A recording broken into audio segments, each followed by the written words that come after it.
Friends Pandian serial next episode review பார்க்கலாமாங்க. அப்பத்தாவும் கோமதி வந்து கோயிலுக்கு போயிருக்காங்க அப்படின்னு சொல்லிட்டு அப்பத்தாவுக்கு நல்லாவே தெரியும். ஆனால் இங்கே கோமதி ராஜிக்கிட்டேயும் கதிர்கிட்டையும் எங்கே போனான்னு தெரியல கோமதி. ஆனால் இங்கே பாண்டியன் பேசலைன்னு சொல்லிட்டு அவள் எங்கேயோ போயிட்டுருக்கா போல. அவள் எப்போ தான் வருவாளோ தெரியல, என்ன ஆச்சுன்னு தெரியலையே. அவள் வீட்டில் வேற இல்லை. அவள் ஃபோன் பண்ணால் கூட ஃபோனவே எடுக்க மாட்டா அப்படின்னு சொல்லிட்டு அப்பத்தா வந்து ரொம்பவே பதட்டமாகவும் அரசி ராஜி கதிர்னு சொல்லிட்டு இவங்க எல்லாருக்கிட்டையுமே சொல்கிறாங்க. இவங்க எல்லாருமே ரொம்பவே பதட்டமாகவும் கோமதிக்கு கால் பண்ணி பார்க்குறாங்க. ஆனால் கோமதி வந்து மொபைலை வீட்டிலே வச்சுட்டு போயிட்டுருப்பாங்க. ஆனால் இது தெரியாமல் அங்கே கதிரும் ராஜியும் ரெண்டு பேரும் ரொம்பவே பதட்டமாகவும் அப்போ தான் அதெல்லாம் எந்த பிரச்சனையாக இருக்காது, அம்மா இப்படி பண்ணுறவங்க கிடையாது, அம்மா இங்கே ஒரு வேலையாக தான் போயிருப்பாங்க, வந்துடுவாங்க, நீங்கள் எதுக்கும் பதட்டப்படாதீங்க அப்படின்னு சொல்லிட்டு அங்கே ராஜியும் அரசியுமே சொல்கிறாங்க. ஆனால் இதெல்லாம் கேட்காம இங்கே அப்பத்தாவும் அவளுக்கு என்ன ஆச்சு ஏதாச்சும் தெரியலையே, அவள் வீட்டை விட்டு இது மாதிரி சொல்லாமல் கொள்ளாமல் போக மாட்டா, அவள் திடீர்னு எங்கே போனானே தெரியல எனக்கு அப்படின்னு சொல்லிட்டு அப்பத்தான் மறுபடியும் ஒரு பிட்டை போடுறாங்க. இதுக்கு ஒரு காரணமும் இருக்குது. ஏன்னா பாண்டியனும் கோமதியும் ரெண்டு பேரும் பேசணும், பழையபடி நல்லா அவங்க பழகி சந்தோஷமாக இருக்கணும் அப்படின்ற ஒரு நோக்கத்தோட இங்கே அப்பத்தாவும் இப்படியெல்லாம் பண்ணிக்கிட்டு இருக்காங்க. உடனே சரவணனும் பாண்டியனும் எங்கள் கடையை முடிச்சுட்டு வீட்டுக்குமே வராங்க. வீட்டுக்கு வந்ததும் எல்லாருமே உட்காந்து ஃபீல் பண்ணிக்கிட்டு இருந்த பார்த்த பாண்டியனும் அத்தை என்னாச்சு அத்தை அப்படின்னு சொல்லிட்டு அங்கே பாண்டியனும் பதட்டமாக கேட்குறாங்க. உடனே எங்கள் அரசியும் அப்பா அம்மா எங்கே போச்சுன்னே தெரியலப்பா, அம்மாவுக்கு ஃபோன் பண்ணால் ஃபோனுமே எடுக்க மாட்டேது, அம்மா எங்கே போச்சுன்னு கூட சொல்லாமே போயிட்டுருக்கு போல், அம்மா எங்கே போயிட்டுருக்கோம் அப்படின்னு சொல்லிட்டு அப்போ தான் வந்து பயந்துட்டு உக்காந்துக்கிட்டு இருக்காங்க. எனக்கு இன்னுமே தெரியலப்பா, எனக்கு ரொம்பவே பயமாக இருக்குது, அம்மா எங்கே இருக்காங்கன்னு சொல்லிட்டு பாருங்கப்பா அப்படின்னு சொல்லிட்டு அரசியும் பாண்டியன்கிட்ட சொல்கிறாங்க. பாண்டியனும் இதை கேட்டுட்டு அரசி என்ன சொல்கிற, கோமதி அப்படி எங்கே போயிருக்கா, அவள் என்கிட்ட சொல்லாமல் இந்த வீட்டில் இருக்கிறவங்க சொல்லாமல் அப்படி எங்கே போயிருக்கா, அவள் இங்கே தான் எங்கன்னா கோயிலுக்கு போயிருப்பா, வந்துடுவா அப்படின்னு சொல்லிட்டு இங்கே பாண்டியனுமே சொல்கிறாங்க. ஆனால் இதெல்லாம் கேட்டுட்டு அப்பத்தாவும் பாண்டியா அது அவள் எங்கே போனாலுமே என்கிட்ட சொல்லிட்டு தான் போவா, ஆனால் இது மாதிரி போகக்கூடிய ஆளுமே கிடையாது, அவள் எதுவுமே என்கிட்ட சொல்லாமல் அவள் கிளம்பி போயிட்டா, அவள் என்ன பண்ணிக்கிட்டு இருக்கா என்ன ஆனான்னு சொல்லிட்டு எனக்கு ரொம்பவே பயமாக இருக்குது, ஏன்னா அவள் காத்தால் போனவ ஆனால் ஒன்றுமே வரலன்னு சொல்லிட்டு எனக்கு ரொம்பவே பயமாகவும் இருக்குது அப்படின்ற மாதிரியுமே மறுபடியும் சொல்கிறாங்க அப்பத்தாவும்.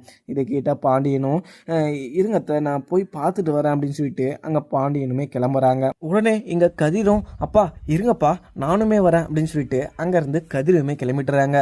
அதுக்கப்புறம் என்ன மீனாவும் இங்கே கோமதியும் ரெண்டு பேரும் கோயிலுக்கு போய் நல்லபடியாக தரிசனமும் பண்ணிட்டு வீட்டுக்குமே வந்துக்கிட்டு இருக்காங்க. ஆனால் இதெல்லாம் தெரியாமல் அப்பத்தாவும் புதிய ஒரு ட்ராமாவே உருவாக்கி இங்கே கோமதியும் சரவணன் கதிர்னு சொல்லிட்டு கோமதியை தடுக்கிறதுக்காக வீட்டை விட்டு வெளியேயுமே அமுச்சு விட்டுட்டு இருக்காங்க. ஆனால் இந்த ஒரு விஷயம் அவங்களுக்கு நல்ல ஒரு சூழ்நிலையாக அமையணும் இப்படின்னு சொல்லிட்டு அப்பத்தாவும் சாமி கிட்ட வேண்டிக்கிட்டு இருக்காங்க. அதுக்கப்புறம் இங்கே கோமதி காணோன்னு சொல்லிட்டு தெரிஞ்சதும் பாண்டியன் ரொம்பவே பதட்டமாகவும் அங்கேயும் இங்கேயும் எல்லா இடத்துலையுமே தடக்கி பார்க்குறாங்க. ஆனால் இங்கே கோமதி இல்லைன்னு சொல்லிட்டு தெரிஞ்சதும் பாண்டியன் வந்து ரொம்பவே பதட்டமாகவும் என்ன எங்கே போய் பார்க்கறது, இவ எங்கே தான் போயிருக்காளோ தெரியலையே அப்படின்னு சொல்லிட்டு பயங்கர வருத்தமாகவும் தடக்கிக்கிட்டு இருக்காங்க பாண்டியனும். அதுக்கப்புறம் கோமதி எங்கேயுமே இல்லை அப்படின்னு சொல்லிட்டு தெரிஞ்ச பாண்டியனுக்கு வருத்தமாகவும் அங்கேயே உக்காந்துடுறாரு.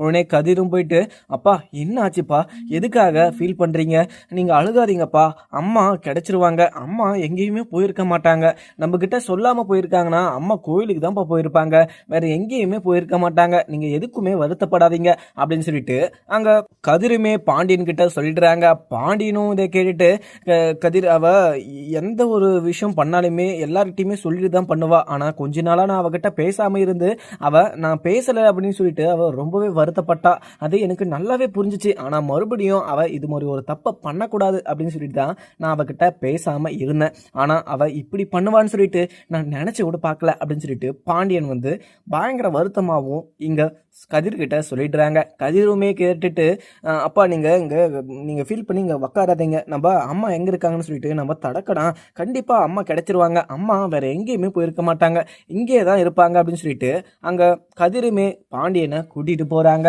உடனே இங்கே அரசியும் அப்பத்தாவும் வீட்டில் உக்காந்துக்கிட்டு உடனே அரசி, அப்பத்தா ஒருவேளை அம்மா வேற எங்கன்னா கோயில் வேண்டுதல் இது வச்சிருக்குமா, அதை முடிச்சுட்டு வரதுக்காக கிளம்பிருப்போம் அப்படின்னு சொல்லிட்டு இங்கே அப்பத்தாவுமே அப்பத்தா கிட்ட அரசியுமே கேட்கவும் உடனே அப்பத்தாவும், அது இல்லை அரசி, எங்கே போனாலுமே யாருக்கிட்டனா ஒரு வார்த்தை சொல்லிட்டு போகணுமா இல்லையா, சொல்லாமல் போனால் எல்லாருக்குமே ரொம்பவே பயமாக தான் இருக்கும். ஏன்னா இந்த வீட்டில் இல்லைன்னு சொல்லிட்டு நம்மலாம் பயப்படுங்கன்னு சொல்லிட்டு அவளுக்கு தெரியாதா, என்ன சின்ன குழந்தையா, தெரியாம இங்க என்ன போறதுக்கு, அது மாதிரிலாம் ஒரு வேலை பண்ணுறதுனா இல்லை பரிகாரம் பண்ணணும்னா எல்லாருக்கிட்டையுமே சொல்லிட்டு தான் கிளம்புவா. ஆனால் இப்படி போயிட்டு இருக்காளே, எனக்கு ரொம்பவே பயமாக இருக்கு அரசி அப்படின்னு சொல்லிட்டு அரசிக்கிட்டேயுமே அழுதுகிட்டே சொல்லிக்கிட்டு இருக்காங்க அப்பத்தாவும். உடனே அரசியும் இதை கேட்டுட்டு, அப்பத்தா என்ன சொல்றீங்க அப்பத்தா, நீங்கள் சொல்கிறதெல்லாம் பார்த்தா எனக்கு ரொம்பவே பதட்டமாக இருக்குது. நான் ஃபஸ்ட்டு போய் அப்பா கிட்ட கால் பண்ணி அம்மா கிடச்சிட்டாங்களான்னு சொல்லிட்டு கேட்குறாரு அப்படின்னு சொல்லிட்டு அங்கேருந்து கிளம்புறாங்க அரசியும். உடனே வரும்போது இங்கே மீனாவும் கோமதியும் 2 பேரும் பேசிக்கிட்டே வந்துக்கிட்டு இருக்காங்க. மீனாவும், அத்தை இங்கே மயிலக்காவை நான் கூட்டிகிட்டு வந்தது ரொம்ப மிகப்பெரிய தப்பு தான், ஆனால் மயிலக்கா எந்த ஒரு சூழ்நிலையில் இருக்காங்க அப்படின்னு சொல்லிட்டு மயிலக்கா வாயிலிருந்தே உங்ககிட்ட சொல்லுவாங்க அப்படின்றதுனால தான் நான் கூட்டிகிட்டு வந்தேன். ஆனால் அதுக்குள்ளே இங்கே பாக்கியம் அவங்க வருவாங்கன்னு சொல்லிட்டு நான் நினச்சி கூட பார்க்கல. ஏன்னா மயிலக்கா ரொம்பவே பாவம் அத்தை. ஏன்னா அவங்க ரொம்பவே வருத்தப்படுறாங்க. இந்த தப்பு செஞ்சது அதை மறைச்சி வைக்கிறதுக்கே அவங்க ரொம்ப நாளாக கஷ்டப்படுறதுக்கு தான் இருந்தாங்க. ஆனால் இது எல்லாமே எல்லா விஷயமும் தெரிஞ்சுட்டு அவங்க ரொம்பவே மனசு ஒடிஞ்சு போயிட்டாங்க. அதே மாதிரி இது பண்ணது தப்பு தான் சொல்லிட்டு அவங்களே பார்த்தீங்கன்னா உணர்ந்துட்டாங்க. ஏன்னா இந்த மாதிரி ஒரு தப்பை அவங்க பண்ண வேணாம் அப்படின்றத தான் அவங்க சொல்லியிருக்காங்க அவங்க அம்மா கிட்ட. ஆனால் இதெல்லாம் கேட்காம அவங்க அம்மாவும் அவங்க அப்பாவும் இந்த கல்யாணம் நடக்கணும் அப்படின்னு சொல்லிட்டு இது மாதிரிலாம் பண்ணிக்கிட்டு இருக்காங்க அத்தை. பண்ணிட்டாலுமே ஆனால் மயிலக்காவோட வாழ்க்கை இப்படி ஆயிடுச்சுன்னு சொல்லிட்டு தான் நான் சரி பண்ணணும் அப்படின்றதுனால தான் உங்ககிட்ட பேச வைக்கணும் அப்படின்றதுனால கோயிலுக்கு கூப்பிட்டு வந்தேன். ஆனால் இன்னொரு விஷயமும் உங்களுக்கு தெரியல. ஆனால் அந்த விஷயத்த சொல்ல வேணாம் அப்படின்றதுனால மயிலக்கா என்கிட்ட சத்தியம் வாங்கிட்டு இருக்காங்க. ஆனால் அது என்னால் சொல்லாமல் இருக்க முடியல. ஏன்னா மயிலக்காவோட வாழ்க்கை இப்படி இருக்கிறதுக்கு காரணமாக நான் இருந்துடக்கூடாது. ஏன்னா மயிலக்கா ரொம்பவே நல்ல மனசு கொண்டவங்க. ஏன்னா அவங்க எல்லா தப்பையுமே செஞ்சுட்டு குற்ற உணர்ச்சியில் ரொம்பவே வருத்தப்பட்டுக்கிட்டு இருக்காங்க. இப்போ மயிலக்கா 3 மாதம் முழுகாமல் இருக்காங்க. அவங்க இந்த விஷயத்த சொல்கிறதுக்காக தான் நான் கோயிலுக்கு கூட்டிகிட்டு வந்தேன். ஆனால் முன்னையுமே அவங்க உண்மையாக தான் சொன்னாங்க. ஆனால் அந்த ரிப்போர்ட் ஏதோ போய் அந்த ப்ரெக்னென்ட் கிட்டு வந்து போய் சொல்லிட்டு இருந்தனால அவங்க மேலே மிகப்பெரிய ஒரு தப்பாக ஆயிடுச்சு. இதுக்கு மேலேயுமே மயிலக்கா அந்த வீட்டில் இருக்கிறது நம்ம வீட்டில் இருக்க விட்டால் ரொம்பவே தப்பத்தை. ஏன்னா மயிலக்கா வந்து எல்லா ஒரு விஷயத்தையுமே அவங்க ரியலைஸ் பண்ணிட்டாங்க. அதே மாதிரி நான் செஞ்சது தப்பு தான் அப்படின்னு சொல்லிட்டு அவங்களுக்கே புரிய வந்துருச்சு. அதே மாதிரி இந்த ஒரு தப்பு அவங்களா நினச்சி பண்ணலை, அவங்க அம்மாவும் அவங்க அப்பாவும் தான் சேர்ந்து இது மாதிரி ஒரு தப்பவே நம்ம கிட்ட சொல்லியிருக்காங்க. மயிலக்காவோட வாழ்க்கையும் நம்ம யோசிச்சு பார்க்கணும் இல்லை அப்படின்னு சொல்லிட்டு இங்கே கோமதி கிட்ட மீனாவுமே சொல்கிறாங்க. கோமதி இதை கேட்ட உடனே, மீனா என்ன மீனா சொல்லிக்கிட்டு இருக்க, மயில் பிறனண்டா இருக்காளா, அவள் மறுபடியும் உன்னை பொய் சொல்லி ஏமாற்ற போகிறா. ஏன்னா அவள் ஏற்கனவே நம்ம எல்லாருமே ஏமாத்துனது பத்தலையான்னு சொல்லிட்டு மறுபடியும் இன்னொரு பொய்யை கொண்டு வந்திருக்காளா, நம்ம மறுபடியும் அவளை அந்த வீட்டுக்குள்ளேயே சேர்க்கக்கூடாது அப்படின்னு சொல்லிட்டு தான் இங்கே மீனாவும், அத்தை நீங்கள் அவங்க மேலே ரொம்பவே கோவமாக இருக்காதீங்க. ஏன்னா அவங்க ரொம்பவே பாவம். அவங்களோட லைஃபே இப்போ ஸ்பாயில் ஆகிட்டு அவங்க லைஃபே தொலைச்சிட்டு நின்றுக்கிட்டு இருக்காங்க. இந்த மாதிரி சமயத்தில் நாம் தான் அத்தை அவங்களுக்கு ஹெல்ப்ஃபுல்லாக இருக்கணும். ஏன்னா அவங்க செஞ்சது தப்பு தான், ஆனால் அவங்களோட வாழ்க்கையும் நம்ம கொஞ்சம் யோசிச்சு பார்க்கணும் இல்லை அப்படின்னு சொல்லிட்டு இங்கே மீனாவுமே சொல்லிடுறாங்க. அதுக்கப்புறம் என்னன்னு பார்க்கலாமாங்க. வீடியோ பிடிச்சிருந்தா லைக் பண்ணுங்கள். Thank you friends.